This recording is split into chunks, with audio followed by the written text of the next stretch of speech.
कौन बनेगा नेता। नगर निगम के चुनाव पास आने वाले थे।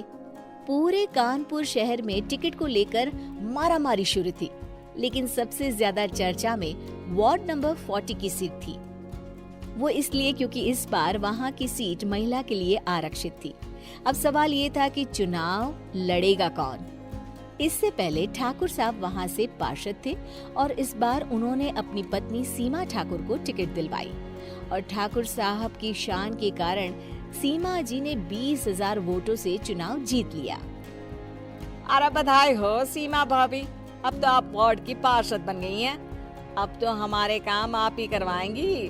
अरे ये तो सिर्फ नाम की पार्षद बनी है, वो तो महिला सीट आ गई, वरना पार्षद तो मुझे ही बनना था। अब भले ही चेहरा इसका होगा, लेकिन पावर तो मेरी ही होगी। अरे वाह भाई साहब, क्या दिमाग लगाया है आपने भी। आइए आप लोग, खाना लगा दिया है सबके लिए। सीमा जी पार्षद बन चुकी थी, फिर भी उनकी एक ना चलती। सारे काम ठाकुर साहब खुद ही संभाल लेते और जहाँ जरूरत पड़ती वहाँ सीमा जी का अंगूठा लगवा लेते। सीमा जी ज्यादा पढ़ी लिखी भी नहीं थी। एक दिन ठाकुर साहब और सीमा एक प्रोग्राम में जाते हैं। अरे ठाकुर साहब आप आ गए। ओहो, पार्षद मैडम भी आ गई है। स्वागत है आप दोनों का। लगता है हमारे पार्षद फंड का सही इस्तेमाल हो रहा है। चलिए अब उद्घाटन करते हैं। ये लीजिए ठाकुर साहब कैची, आप ही सबसे पहले प्रवेश कीजिए। सब लोग आगे निकल जाते हैं और सीमा जी पार्षद होने के बावजूद भी पीछे खड़ी रह जाती हैं। वो देखती हैं कि वेलकम बोर्ड पर उनका नाम है, लेकिन महिला होने के कारण कोई उनका सम्मान नहीं कर रहा। अगले दिन एक आदमी उनके घर आता है। अरे ठाकुर साहब नमस्कार। कल ना हम नोटिस किए कि हमारा घर तो अवैध है और नगर निगम वाले उसे तोड़ने आ रहे हैं। अरे कुछ कीजिए ना ठाकुर साहब। देखो भाई, मैं तो ज्यादा कुछ कर नहीं सकता, पर अगर तुम सबकी जेब गर्म कर दो तो कुछ हो सकता है। कुल मिलाकर 4 लाख लगेंगे। अरे 4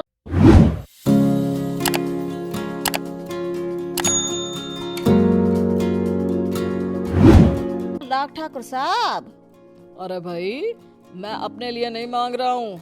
दरोगा है, इंजीनियर बाबू है, बड़े साहब है, सबको देना पड़ता है ना थोड़ा थोड़ा। बोलो है मंजूर? तभी वहाँ अचानक सीमा जी आ जाती हैं। अरे ये आप क्या कर रहे हैं? पहले इन्हीं लोगों से तो आपने वोट मांगे, अब इनसे ही पैसे ले रहे हो। अरे चुप रहो तुम, तुम्हारा काम है सिर्फ अंगूठा लगाना, तुम वही किया करो। मुझे दूसरे काम तुम मत सिखाओ, समझी? और तुम ना जाओ, अब पैसे लेकर आओ, वरना जेसीबी किसी भी वक्त आती होगी। सब कुछ ऐसे ही चलते रहता है। एक दिन सीमा जी और ठाकुर साहब को एक लोकल मीटिंग में बुलाया जाता है। वहाँ पर कई और अधिकारी लोग भी मौजूद रहते हैं। अब मैं चाहूंगा कि ठाकुर साहब हमारे बीच 2 शब्द कहें। मेरे प्यारे भाइयों और बहनों, आज मेरा सौभाग्य है कि मैं आप सबकी सेवा दिन रात कर पा रहा हूँ। आपने मेरी पत्नी को भारी मतों से जिताया है, इसलिए मैं आप सभी का शुक्रगुजार हूँ। मैं आप सबसे वादा करता हूँ कि हमेशा की तरह हमारे वार्ड में किसी को कोई तकलीफ नहीं आने दूंगा। सभी लोग तालियां बजाने लगते हैं। अब मैं माननीय पार्षद मैडम को स्टेज पे बुलाना चाहूंगा। अपने नाम को बुलाया सुनकर सीमा जी एकदम चौंक जाती हैं। उन्हें बिल्कुल उम्मीद नहीं थी कि इतनी बड़ी जगह उन्हें मंच पर बुलाया जाएगा।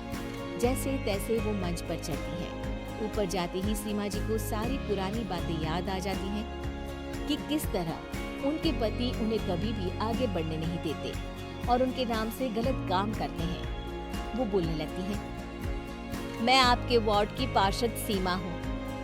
आप में से बहुत कम लोग ही मुझे जानते होंगे, क्योंकि इससे पहले मुझे कभी ऐसा मौका ही नहीं मिला। सारे मौके मेरे पार्षद पति यानी आपके ठाकुर साहब ही लेते रहे, लेकिन आज ये मौका मुझे मिला है तो मैं इसे ऐसे ही नहीं जाने दूंगी। मैं आपको ये बताना चाहती हूँ कि आपके ठाकुर साहब मेरे नाम की आड़ में गैर कानूनी काम करते हैं, जिस पर अंगूठों के निशान मेरे होते थे।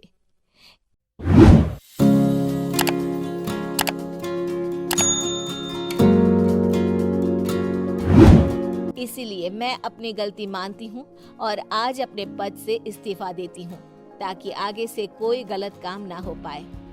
अब फैसला आप सबके हाथ में है कि आप हमें क्या सजा देना चाहते हैं। सीमा जी की बातें सुनकर ठाकुर साहब के चेहरे का रंग उड़ जाता है और वो शर्म से मुंह नीचा करके वहां से चले जाते हैं और पद से इस्तीफा देकर ही सही सीमा जी अपने आप में आत्मविश्वास महसूस करती हैं।